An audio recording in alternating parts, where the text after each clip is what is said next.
Hello aspirants. Today we are going to discuss about the important organizations. So this is very important for prelims. This is the part 2 of important organization. See here we are going to discuss what is the main important things only. Okay. So ఏదైతే మనకి exam point of వ్యూలో important just ఆ points మాత్రమే మనం ఇక్కడ discuss చేస్తాము. So చూడండి ఇక్కడ మనకి I2 U2 గ్రూపింగ్ అని ఉంది. So what is the meaning of I2 U2 first of all? See members India I, okay, Israel I2, okay, U2 USA and UAE, very important, remember this point. Okay, now name breakdown. So I2 stand for India, Israel, and U2 stand for USA and UAE. Next, come to the formation. Initially it's formed on October 21st, okay, 2021, and after that Abraham Accords the between the Israel and యూఏకి మధ్యన మళ్ళీ form అవ్వడము. తర్వాత what is the main purpose తీసుకుంటే initially it focus on addressing the maritime security. Initially addressing what maritime security, అంటే starting లో maritime security and infrastructure and transport issues మీద ఇది ఫోకస్ గా చేయడం జరిగింది అన్నట్టుగా. ఆఫ్టర్ దాట్ దాని ప్రీవియస్ నేమ్ తీసుకుంటే మనం international forum for economic cooperation and also known for west Asia quad అని కూడా దీన్ని పిలవడం జరుగుతుంది. ప్రీవియస్ గా జరిగింది. ఏ గ్రూపింగ్ వాజ్ ఒరిజినల్లీ కాల్డ్, దాన్ని ఏమని పిలుస్తాం ఒరిజినల్ అని అంటే international forum for economic cooperation and also called the west Asian quad అని కూడా పిలవడం జరుగుతుంది, గుర్తుపెట్టుకోవాలి. Next G20, group of G20, ఇది మనకి ప్రీవియస్ ఇయర్ క్వశ్చన్ లో కూడా అడిగారండి. సో G20 తీసుకున్నప్పుడు మరి G20 గురించి మనం చూస్తే it is an inter governmental forum. ఈ పాయింట్ మీదనే క్వశ్చన్ అడిగాడు. ఇంటర్ గవర్నమెంటల్ ఫోరమా లేకపోతే అదేంటి నాన్ ఫండింగ్ ఆర్గనైజేషన్, ఇలా క్వశ్చన్ అడుగుతాడు అన్నట్టుగా. So remember that it is an intergovernmental forum and it consisting of world major developed and developing economics. ఇందులో ఎవరెవరు ఉంటారు? డెవలప్డ్ ఎకానమీస్ ఉన్నాయి, డెవలపింగ్ ఎకానమీస్ ఉన్నాయి. సో ఇట్ ఇంక్లూడ్స్ ఎన్ని కంట్రీస్ ఇంక్లూడ్ అయినాయి? 19 countries and European Union. And according to the 85% of the global GDP, 75% of the international trade and 2/3% of the world population అని మనం ఇక్కడ ఇంక్లూడ్ అయిందని చూడొచ్చు. అయితే మరి ఇందులో మెంబర్స్ ఎవరు ఉన్నారనేది చాలా ఇంపార్టెంట్ మేడం. ఇది ఎలా గుర్తుపెట్టుకోవాలంటే గుర్తు పెట్టుకోవాలి అనుకోవడం కంటే ఫస్ట్ అందులో ఎవరెవరు ఉన్నారు అనేది ఫస్ట్ జాగ్రత్తగా చూసుకోండి. అన్నింటికన్నా ముందు ఫస్ట్ మనం ఎప్పుడు చదివేటప్పుడు ఇండియా అందులో పార్టా కాదా? ఇప్పుడు G7 కానీ G20 కానీ అట్లా మనం ఏది చదివినా కూడా అసలు అందులో ఇండియా పార్టా కదా? ఫస్ట్ ఇండియా పార్ట్ అయింది. ఓకే, తర్వాత మనకు దగ్గరలో ఇండోనేషియా వస్తుంది, అట్లా ఆ పాయింట్ ఆఫ్ వ్యూలో చూసుకోవాలి. తర్వాత మనకి చైనా వస్తుంది, చైనా కూడా ఉంది. ఓకే, నెక్స్ట్ తీసుకున్నప్పుడు మనము ఇక్కడ USA UK, okay, USA UK అంటే ఒక సైడ్ ఉన్నాయని మనం ఇట్లా ఈజీగా గుర్తుపెట్టుకోవచ్చు. Russia, Saudi Arabia, okay, Australia, Brazil, Canada, ఇట్లా మనం ఒక పాయింట్ ఆఫ్ వ్యూలో చూసుకుంటే మీకు ఒక ఐడియా వస్తుంది. జస్ట్ ఒకసారి చూసుకోవాలి. ఓకేనా? నెక్స్ట్ మరి ఈ G20 గురించి తీసుకున్నప్పుడు G20 operates through the 3 major tracks. It's operates through the 3 major tracks. One is sherpa track official and second one finance tracks and third one engagement groups unofficial ఇది. Okay, so ఇక్కడ question అడిగే chance ఎలా అడుగుతారు? So ఇక్కడ మనకు options ఇచ్చేసి official unofficial point of వ్యూలో question అడిగే ఛాన్సెస్ ఉంటుంది. So remember that. If come to the Sharfa, it is established after G20 and become a leader for summit in 2008. ఇది లీడర్ గా ఉండడం. మెయిన్ ఫోకస్ ఏంటంటే సోషల్ ఎకనామిక్ ఇష్యూస్ మీద focus చేయడము, agriculture, anti corruption, climate change and digital economy, education, employment, energy, health, tourism and trade and investment. Next sherpas తీసుకున్నప్పుడు అయితే మరి దీని యొక్క అర్థం ఏంటి, ఇవి కూడా మనం చూసుకోవాలి. A metaphor from the monitoring assisting in the difficult work అని చెప్పడం జరుగుతుంది. Come to the working groups తీసుకుంటే 13 గ్రూప్స్ అయితే మనం ఇక్కడ చూడొచ్చు. Agriculture, anti corruption and at the same time cultural working groups. Next come to the finance track తీసుకుంటే origin వచ్చేసి started a grouping finance minister, okay, and central bank governor. Remember this. Meeting వచ్చేసి held 4 times in a year. సంవత్సరం ఎన్నిసార్లు జరుగుతుందంట? 4 times with 2 meetings during the world bank and IMF meetings. 2 meetings వచ్చేసి మనకి world bank meeting, IMF meeting members ఏదైతే ఉంటుందో ఆ time meeting లో జరుగుతాయి. And it is mainly focus on global economy and infrastructure, financial inclusion. Working groups తీసుకుంటే ఏ విధంగా work చేస్తాయి అనేది ఒకటి జస్ట్ చూసుకోండి. అండ్ నెక్స్ట్ ఎంగేజ్మెంట్ గ్రూప్ తీసుకుంటే this is the unofficial group. So what is the main purpose అంటే civil groups draft the recommendation to contribute the G20 leader policy. ఏవైతే civil groups ఉంటాయో అవి రికమెండేషన్ డ్రాప్ చేసే G20 leader policy making లో. So అలాంటి దానిలో ఈ engagement group అనేది వర్క్ చేస్తుంది. And it group including the business 20, civil 20, labour 20 ఇలా మనకి ఏమేమి ఉన్నాయి అనేది మనం చూసుకోవాలి. ఓకేనా. Next come to the FATF. What is FATF? FA అని అంటే financial action task force. So come to the key points. FATF is an intergovernmental body and it is focused on combining money laundering and terrorist financing. Remember this. Okay. What is the main objective? అంటే it promote the policies to combat the money laundering and terrorism financing. Remember this. And when it is established అంటే 1989 లో establish చేశారు. And during the G7 summit in Paris. Remember. And mandate extended 2001 extend అవడం. Head quarter వచ్చేసి మనకి France లో ఉంది. Members వచ్చేసి 39 countries. Very very important ఏంటండి, ఇండియా ఇంక్లూడ్ అయిందా లేదా అని చూసుకోవాలి. India joined 2010. అది మనకు మెయిన్ పాయింట్. ఓకే. మరి దీని ఫంక్షన్స్ తీసుకుంటే గ్లోబల్ స్టాండర్డ్స్ ని ప్రమోట్ చేయడం అనేది మెయిన్ దీని యొక్క ఫంక్షన్స్. తర్వాత మన రెగ్యులర్ మానిటరింగ్ అనేది తీసుకున్నప్పుడు FATF పబ్లిషింగ్ ద రిపోర్ట్స్ ఎప్పుడు పబ్లిష్ చేస్తుంది, దేని మీద పబ్లిష్ చేస్తుంది అని చూసుకోవాలి. ఇది ఒక point important. Next WTO, world trade organisation. World trade organisation తీసుకున్నప్పుడు is the only international organisation that governs the rules of trade and it between ఎక్కడ దేనికి మధ్య అంటే between the countries. Okay, between the countries.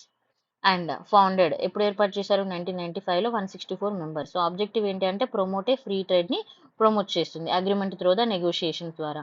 తర్వాత decision making తీసుకున్నప్పుడు made by the concessioners and any other members and veto powers ఉంటుంది.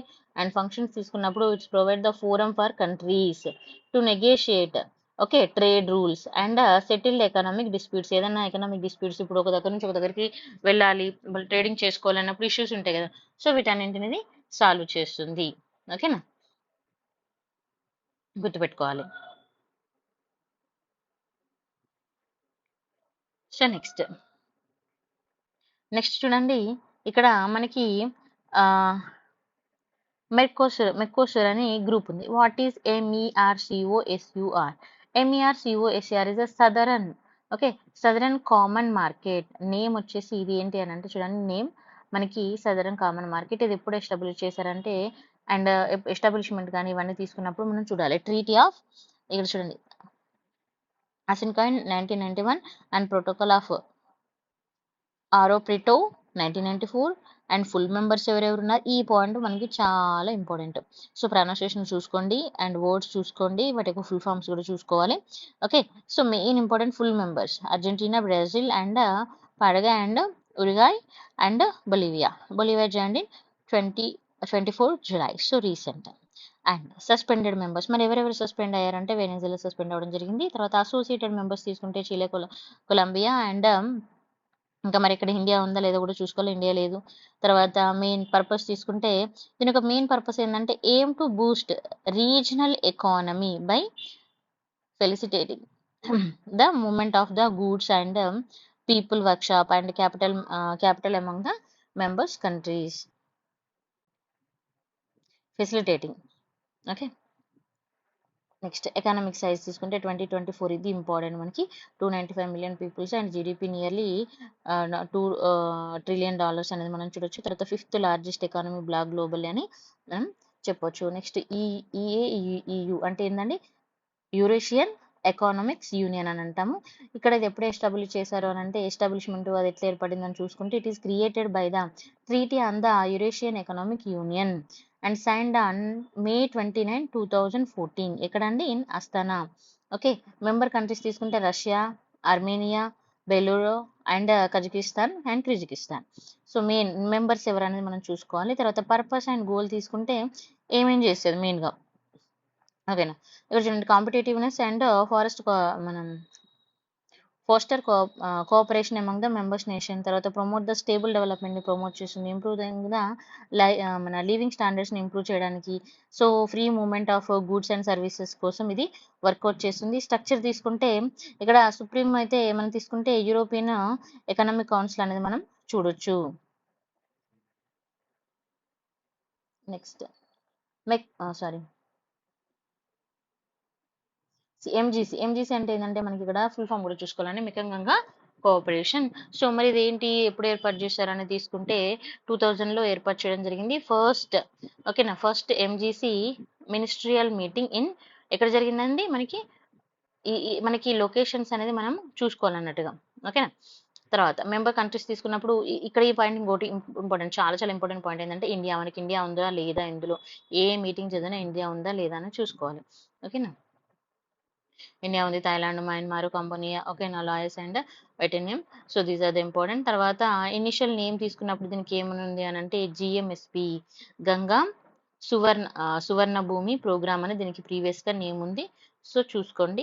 తర్వాత area cooperation తీసుకున్నప్పుడు tourism, culture, education ఏమేమి ఉన్నాయి అనేది చూసుకోవాలి. మెయిన్ ఇంపార్టెంట్ ఏమైంది అనేది కూడా చూసుకుంటే గంగా అండ్ ఇక్కడ పీపుల్ ఆఫ్ గంగా ఎవరైతే మనకు అక్కడ ఉంటారు కదా గంగా బేసిన్ దగ్గర, వాళ్ళకి హిస్టారికల్ ఇంపార్టెన్స్ అనే దాన్ని ఇక్కడ అంటే కోఆపరేట్ చేయడం అన్నిట్లలో అన్నట్టుగా ఒక పాయింట్. తర్వాత మన ఇండియా పసిఫిక్ ఐలాండ్ కార్పొరేషన్ తీసుకున్నప్పుడు cooperation FIPIC, India Pacific islands cooperations. So మరి FIPIC ఓవర్వ్యూ తీసుకున్నప్పుడు it is a cooperation between India and 14 Pacific island nations. So members తీసుకుంటే ఇంక్లూడింగ్ మెంబర్స్ ఇది గుర్తుపెట్టుకోవాలండి, Fiji, Samoa, Tonga and Papua New Guinea. Okay, first summit ఎప్పుడు అని అంటే Suva Fiji November 2014లో జరిగింది. ఇండియా ఎంగేజ్మెంట్, ఈ point important, focus on the south cooperation. Okay, expanding India influence in the pacific. Remember key focus areas ఏంటంటే development మీద focus చేస్తుంది. Trade promotion తీసుకున్నప్పుడు మనకి FIPIC trade office setup FICCI in 2015 and trade and investment. మన హైదరాబాద్లో కూడా మనం చూడొచ్చు ఫికీ అవార్డ్స్ కూడా ఇస్తూ ఉంటారు. So very famous.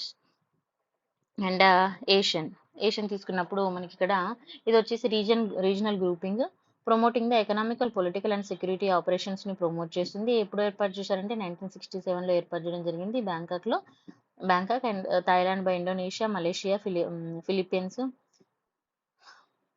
Singapore and Thailand. So ఎక్కడెక్కడ ఏందన్నా చూసుకోవాలి. తర్వాత చైర్మన్షిప్ తీసుకుంటే ఇక్కడ rotates annually based on the alphabetical ఆర్డర్లో ఈ మన చైర్మన్షిప్ అనేది మారుతూ ఉంటుంది. మెంబర్స్ తీసుకుంటే 10 సౌత్ ఈస్ట్ ఏషియన్ కంట్రీస్ మనం ఇక్కడ చూడొచ్చండి.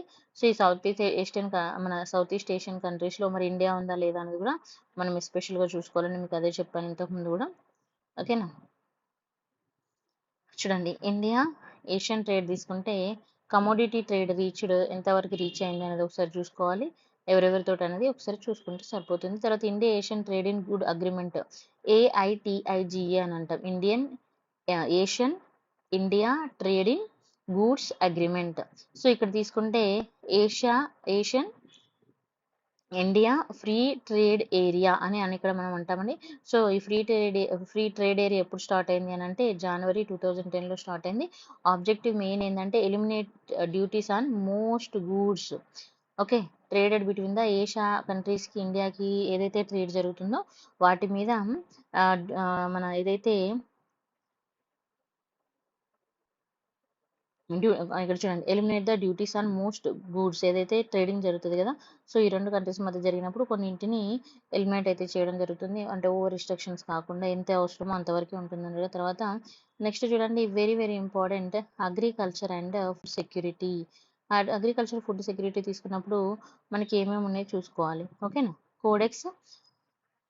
సో ఈ కోడెక్స్ అనేది ఏంటి, ఇక్కడ సేమ్ అగ్రికల్చర్ కూడా మనకి FAO, ఓకేనా, తర్వాత IOTC, WFP, WSO, ఇంకేమున్నాయి, CGRFE అంటే commission for the genetic resources for food agriculture and CGRF. So ఇవి చాలా important. Okay, next 10 minutes will discuss this. Thank you so much for watching.